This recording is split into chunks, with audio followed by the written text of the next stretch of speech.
kita jalan-jalan. Kita sekarang ini ada di Desa Penglipuran. Ini pintu masuknya. Coba lihat situasi yang ada di depan. Ya, ada tempat-tempat yang dibangun dengan begitu rapi.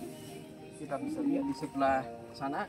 Ya, ini desa yang katanya desa terbersih atau paling rapi nomor 3 di dunia. Ya, desa yang begitu tertata rapi sehingga ketika orang masuk ke desa ini mereka bisa mendapatkan penglipuran, mendapatkan penghiburan. Mereka bisa healing di tempat ini, mereka bisa mendapatkan inspirasi di tempat ini. Mendengar kata penglipuran, ya, penglipuran, maka saya sebagai orang Jawa menangkapnya atau memahaminya. Penglipuran itu bahasa Indonesianya sama dengan penghiburan. Jadi ini desa penghiburan. Menarik untuk orang datang ke tempat ini dan berharap mungkin mendapatkan penghiburan dengan melihat situasi, dengan melihat keadaan yang ada di tempat ini. Saya kira tempat yang bagus, tempat yang tertata rapi, dan orang bisa mendapatkan penglipuran, mendapatkan penghiburan. Tapi saya yakin bahwa kalaupun orang mendapatkan penglipuran atau penghiburan di tempat ini, selama melihat-lihat situasi di tempat ini, penghiburan yang mereka dapat hanya penghiburan yang sementara. Nah, hari ini kita akan belajar, ya, apakah ada penghiburan yang tidak sementara, penghiburan yang berkualitas, penghiburan yang sungguh-sungguh membawa kekuatan dalam kehidupan kita. Saya percaya bahwa penghiburan itu adalah sesuatu yang memang sangat kita butuhkan dalam hidup ini. Seringkali, ya, tantangan kehidupan, pergumulan, ya, kegagalan, duka cita yang datang dalam kehidupan seseorang membuat seseorang menjadi lemah. Dan yang dibutuhkan di situasi seperti itu adalah penghiburan. Adakah penghiburan yang betul-betul bisa menghibur? Adakah penghiburan yang sungguh-sungguh sejati? Mari kita akan temukan itu bersama-sama. Baik, ya, kita akan lanjutkan apa yang tadi kita sudah renungkan bersama-sama. Saya ada di tempat yang lain, ada banyak orang di tempat ini, dan saya percaya mereka sedang mencari yang namanya penghiburan. Mereka sedang healing, mereka sedang ingin mengalami kesembuhan, ya, mereka ingin mengalami kesegaran yang baru dalam jiwa mereka, dalam batin mereka. Nah, sekarang kita mau datang bersama-sama kepada kebenaran yang sejati, kepada firman Tuhan, di mana kita bisa menemukan penglipuran atau penghiburan dalam kehidupan kita. Apa yang Alkitab katakan, apa yang Alkitab janjikan kepada kita mengenai penghiburan. Saya mau berkata, penghiburan yang pertama yang kita bisa dapatkan sebagai orang-orang yang mengenal Tuhan adalah penghiburan dari Roh Kudus. Yohanes 14 ayat yang ke-26, tetapi penghibur, yaitu Roh Kudus yang akan diutus oleh Bapa dalam namaku, dialah yang akan mengajarkan segala sesuatu kepadamu dan akan mengingatkan kamu akan semua yang telah kukatakan kepadamu. Alkitab berkata bahwa Roh Kudus itu adalah penghibur dalam kehidupan kita. Roh Kudus adalah roh dari Allah Bapa, ya, yang Tuhan sudah anugerahkan kepada kita sebagai penolong, sebagai penghibur dalam kehidupan kita. Apa yang kita bisa renungkan dari bagian firman Tuhan ini? Bahwa penghiburan kita itu bukan di tempat yang jauh. Sebenarnya kita tidak perlu pergi ke tempat yang jauh, pergi ke tempat yang mungkin sangat indah untuk menemukan penghiburan dikala kita mengalami duka cita, dikala kita mengalami keletihan dalam jiwa kita. Kita bisa menemukan pertolongan, bisa menemukan penghiburan ketika kita memastikan kita mengalami bekerjanya kehadiran Roh Kudus dalam kehidupan kita. Bagaimana kita bisa mengalami penghiburan Roh Kudus dalam kehidupan kita? Mari kita memastikan bahwa kita menjadi orang yang sungguh-sungguh meyakini bahwa ada pribadi Roh Kudus yang tinggal dalam diri kita. Bagian kita adalah mengizinkan Roh Kudus bekerja dalam hidup kita, menolong kita, menopang kita. Bagaimana aplikasinya? Hidupkan, buat sebuah realita bahwa Allah yang hidup itu bukan menjadi sebuah pengertian dalam pikiran kita, tapi sebuah kenyataan yang kita alami.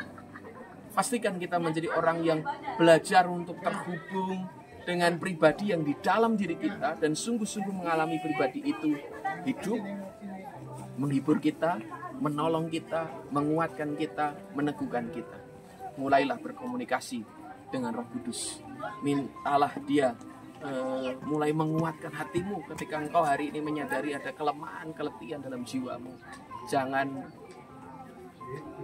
alihkan perhatianmu atau cari penghiburanmu di luar Tuhan.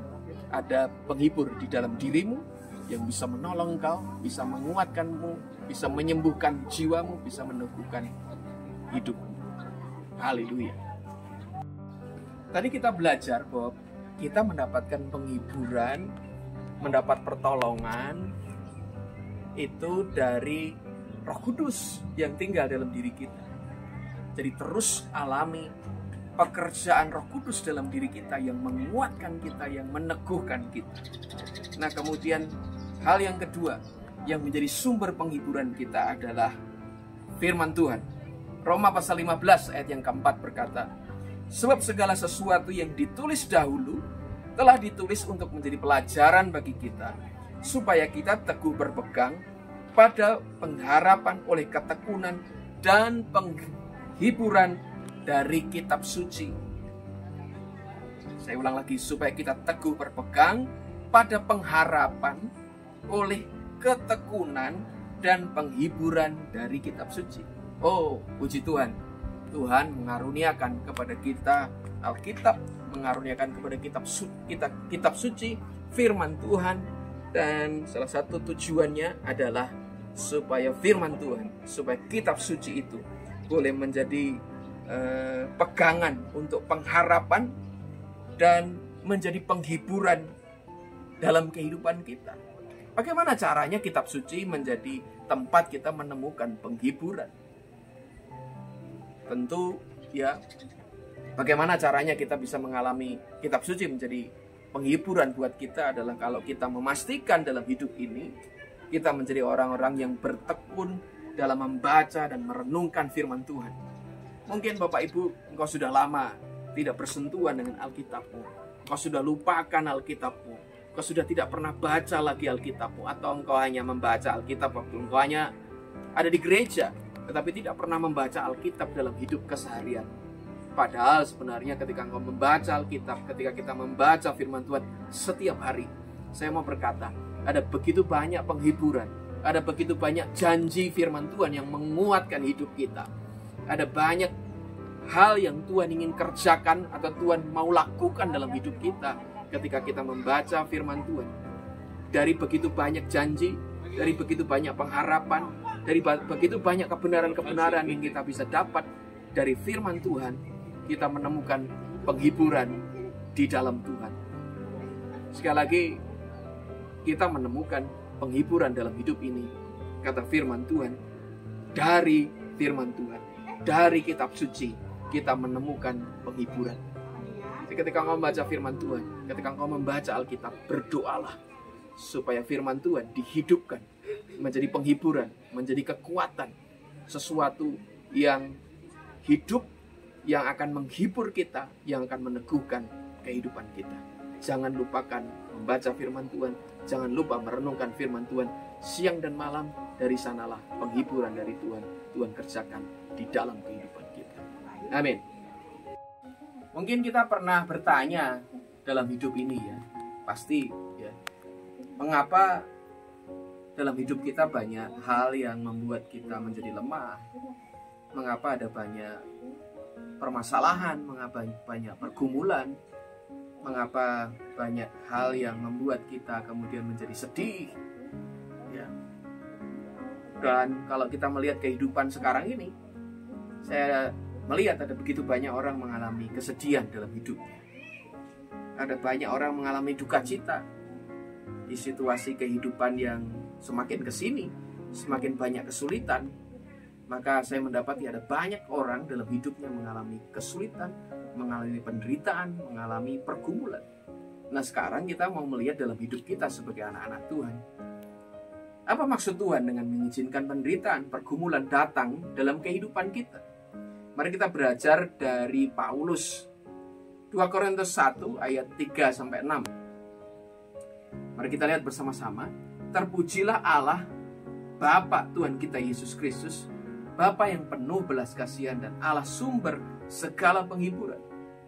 Bapa di surga adalah Allah sumber segala penghiburan. Oh, puji Tuhan, ya, bahwa di dalam Tuhan kita menemukan Tuhan sebagai sumber segala penghiburan, yang menghibur kami dalam segala penderitaan kami, sehingga kami sanggup menghibur mereka yang berada dalam bermacam-macam penderitaan dengan penghiburan yang kami terima sendiri dari Allah.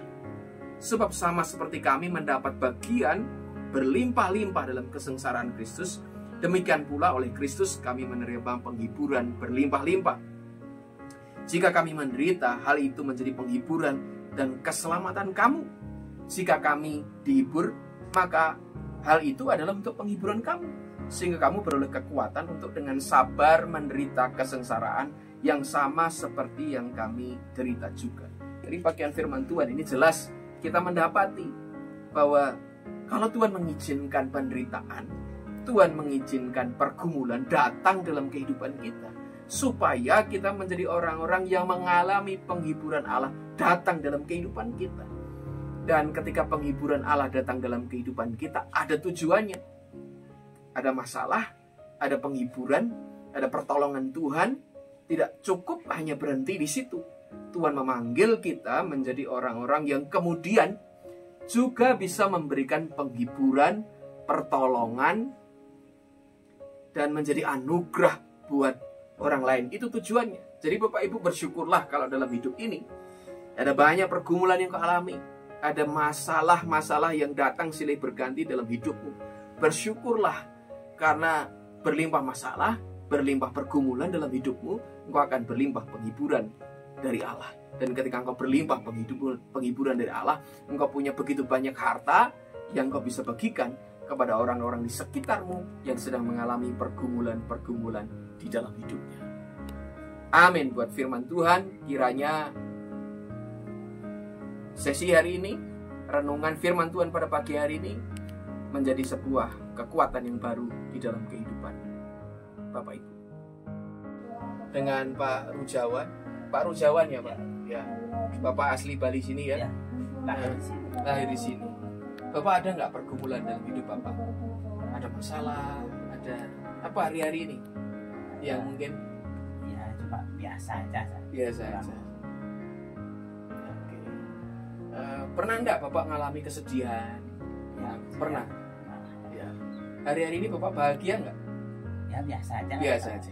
Saya ingin berdoa buat Pak Rujawan boleh? Boleh. Ya, supaya bukan hanya sekedar bahagia saja, tapi Bapak penuh kebahagiaan.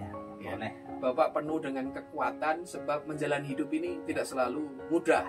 Ya, hari ini ya kita akan bersama-sama berdoa buat Pak Rujawan juga. Bapak Ibu yang mendengar channel ini, kita bisa bersama-sama berdoa supaya anugerah kekuatan Tuhan limpahkan dalam hidup kita. Terima kasih ya Bapak.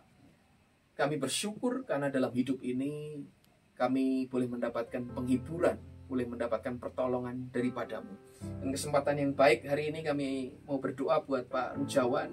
Sudah 60 tahun lebih menjalani kehidupannya, dan sekarang kami berdoa biar ini boleh menjadi momen Pak Rujawan boleh mengalami hadirnya Allah dalam hidupnya, yang menjadi penghiburan, yang menjadi kekuatan dalam hidupnya. Oleh karena itu, momen ini kami bersama-sama berdoa di dalam nama Yesus, biar anugerah, kekuatan Engkau limpahkan buat Pak Rujawan. Doa kami adalah Pak Rujawan boleh mengenal Tuhan dalam hidupnya, menjadi pribadi yang punya persekutuan dengan Allah setiap hari, menjadi pribadi yang rajin untuk mencari Tuhan dalam hidupnya.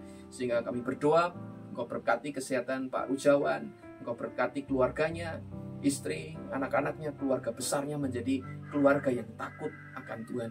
Dan namamu juga berdoa untuk orang-orang yang mendengar channel ini, yang mendengar sharing pada sekarang ini. Kami berdoa Dalam nama Yesus hambamu berdoa, kalau ada anak-anakmu yang mendengar renungan firman Tuhan, yang mendengar sharing ini, sedang dalam pergumulan, sedang menghadapi tantangan-tantangan dalam hidupnya, hambamu berdoa, kiranya anugerah kekuatan yang dari surga menopang mereka, menolong mereka. Penghiburan dari Roh Kudus, penghiburan dari firman Tuhan, Engkau kerjakan dalam hidup mereka. Hambamu berdoa, Engkau pakai kami semua lewat setiap masalah, lewat setiap pergumulan, menjadi anugerah dalam hidup kami. Kami bisa menjadi orang-orang yang bisa menolong orang lain, bisa menghibur orang lain, bisa mengangkat orang lain. Di dalam nama Yesus Kristus kami berdoa, kami mengucap syukur. Haleluya. Amin. Terima kasih Bapak Ibu sudah mengikuti sharing renungan firman Tuhan pada waktu ini. Tuhan memberkati kita semua. Tuhan berkati Pak Rujawan. Terima kasih untuk kesempatannya bisa mendoakan. Bye.